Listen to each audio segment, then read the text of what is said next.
نحمده ونصلي على رسوله الكريم أما بعد فأعوذ بالله من الشيطان الرجيم بسم الله الرحمن الرحيم. د تجوید زده کړې یوټیوب چینل دوستانو، السلام علیکم ورحمة الله وبرکاته. امید لرم چې جوړ او روغ به یاست.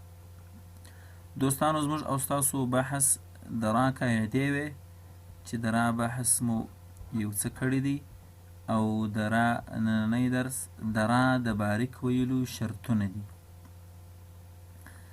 د را یعنی د حرف را د باریک ویلو شرطونه دي. کوم شرطونه چې پوره سي بیا را باریک ویل کیږي، ډکه نه ویل کیږي. راځو د را د باریک ویلو شرطونه وایو. د را د باریک ویلو شرطونه درې دي. لومړی شرط، د را څخه مخکې یعنی ما قبل زیر به اصلي وي، عارضي به نه وي. که چیرې عارضي و بیا را ډکه ویل کیږي، باریکه نه ویل کیږي. لکه ارجعو.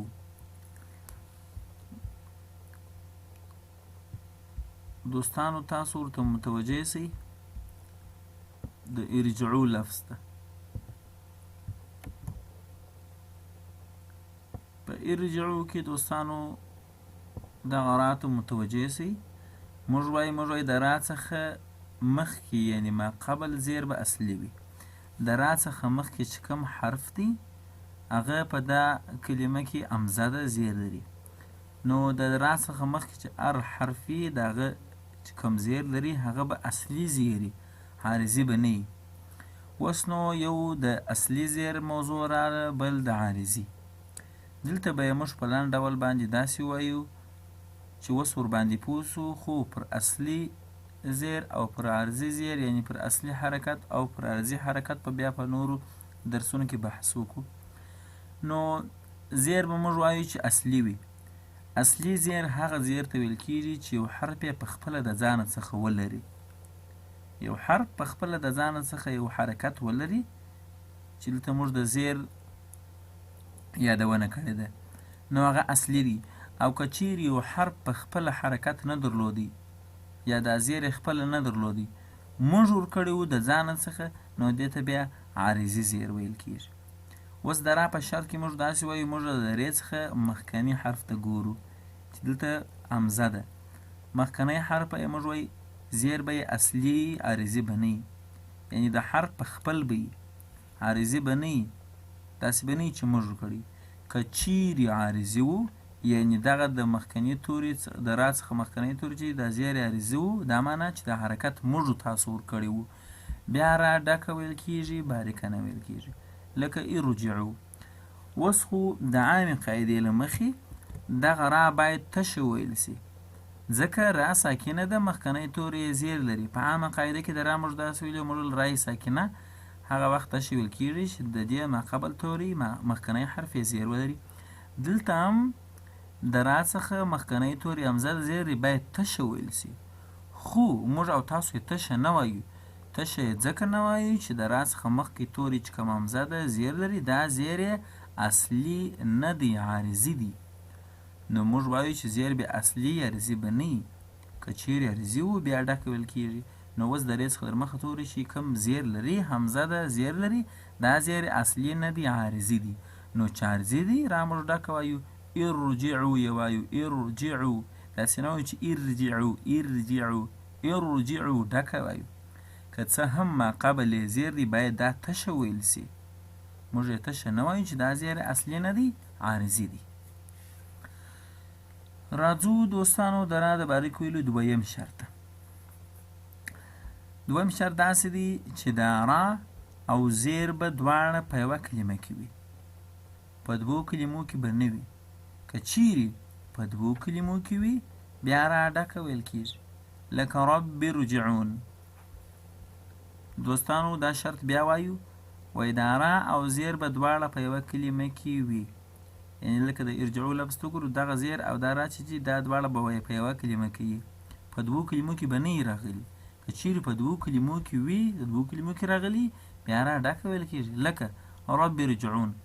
دلته تاسو وګورئ دوستانو د ر څخه مخکني توري زیر چې دی هغه د رب په کلمه کې دی او را چې ده هغه د ارجعون په کلمه کې ده. نو موږ په شرط کې وایو موږ وایو د را او زیر به دواړه په یوه کلمه کې دلته خو په یوه کلمه کې نه راغله، په یوه کلمه کې به وي، په دوو کلمو کې به نه راغلي لکه دلته چې په دوو کلمو کې راغلي دي. که چیرې په دوو کلمو کې راغلي وي بیا را ډکه ویل کېږي. نو اوس د را زیر چې دی هغه د ربي په کلمه کې راغلی دی، د دې څخه مخکنی حرف چې زیر لري هغه د ربي په کلمه کې دی او را د ارجعون په کلمه کې ده. نو په دوو کلمو کې راغلی ده، موږ وایو چې دا به په یوه کلمه کې راغلي. نو چې په دوو کلمو کې راغلی ده نو دا را موږ ډکه وایو رب ارجعون رب ارجعون. د عامې قاعدې له مخې دا را رای ساکنه ده، ماقبل توری یې زیر دی باید تشه ویل سي.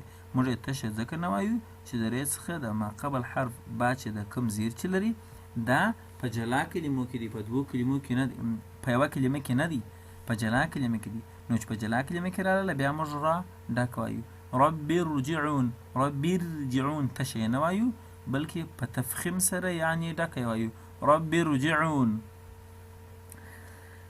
دوستانو راځو د را د باریک ویلو دریم شرط.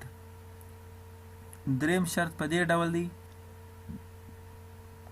وایي د را څخه وروسته به حروف مستعلیه نه وي راغلي، که چیرې راغلي وه بیا را ډکه ویل کېږي. حروف مستعلیه موږ او تاسو په استعلا صفت کې وویل خص ضغط قض، دغه مستعلیه حروف دي او داسې ځایونه چې د را څخه وروسته حروف مستعلیه راغلي وي څلور دي: ارصاد، لبل مرصاد، فرقه او قرطاس. نو دوستانو د را دریم شرط داسې دی د را څخه وروسته به حروف مستعلیه نه راغلي. تاسو د ارصاد کلمې ته وګورئ د را څخه وروسته به مستعلیه توری نه راغلي. دا خو را ده، د را څخه وروسته موږ ګورو دې خواته، ما قبل خو یې مخکې وایي ما بعد ته یې اوس ګورو، وروسته ته یې ګورو. وروسته د را چې ګورو هغه داسې صاد نوشته دی. موږ وایو په شرط کې د را څخه وروسته به حروف مستعلیه نه وي راغلي، که چیرې راغلي وه بیا را ډکه ویل کېږي. حروف مستعلیه دغه دي خصه ضغط قض، دغه دی صاد پکښې کې دي د را څخه وروسته صاد راغلی دی. نو موږ په شرط کې موږ مستعلیه به د را څخه وروسته نه راغلي، دلته چې راغلی دی نو دا را موږ به لا ډکه وایو. که څه هم د را څخه مخکې تورې امزه د زیر لري باید را تشه ویل سي. تشه یې ځکه نه وایو چې د را څخه وروسته مستعلیه تورې راغلی دی ډکه وایو ارصاد. همداسې لبل مرصاد، همداسې فرقه.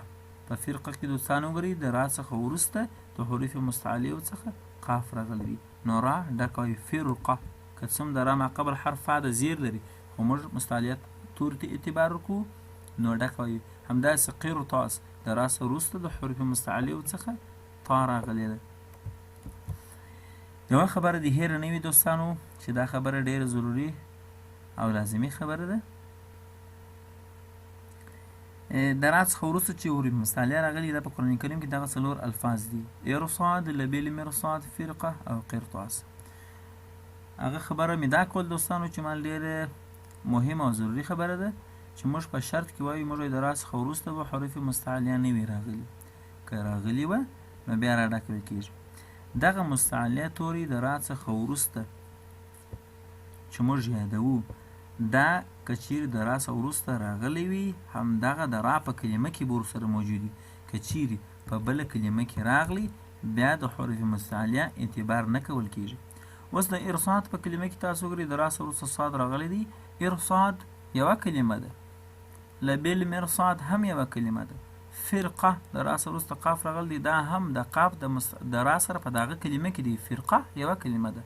قرطاس د را څخه وروسته حروف مستعلیو څخه تا راغلی ده، قرطاس یوه کلمه ده.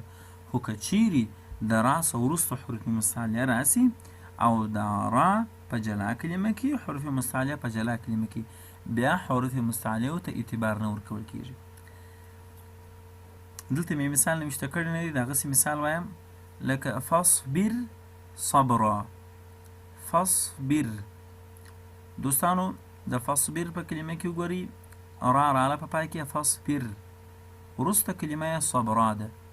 د را څخه وروسته د حروف مستعلیو څخه صاد راغلی خو فاصبر جلا کلمه ده او صبرا جلا کلمه ده. را د فصبر په کلمه کې ده او صاد د صبره په کلمه کې دي. په دغسې کلمو کې بیا حروف مستعلیه ته اعتبار نه ورکول کېږي.